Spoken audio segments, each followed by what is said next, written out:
నాకు ఈ విషయంలో భయం కలుగుతుంది, ఈ వ్యాధి విషయమే నాకు భయం ఉంది, ఈ అప్పు విషయమే నాకు భయం ఉంది, ఈ సమస్య విషయమే నాకు భయం.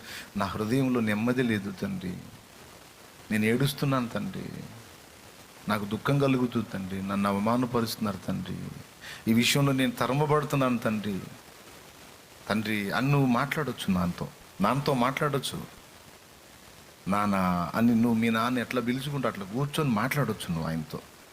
నా కంటికి కనపడ్డు కదా అన్న అంటే నో, నీ దగ్గరే ఉంటాడు ఆయన. అబద్ధం ఆడకుండా నేను నిజం చెప్తున్నాను, ఆయనే మాట్లాడాడు. సదాకాలము నేను మీతో కూడా ఉన్నాను అనే వాగ్దానం ఉందా లేదా? దాంతోపాటు ఇంకో మాట, నేను మీతో కూడా ఉందును, పరిశుద్ధాత్మ మీలో నివసించును అనుంది. ఆయన మనతో ఉంటాడు. ఎంతమందికి విశ్వాసం ఉందో వాళ్ళందరూ కూడా ఆయనతో గడుపుతారు, ఆయనతో వ్యవహరిస్తారు.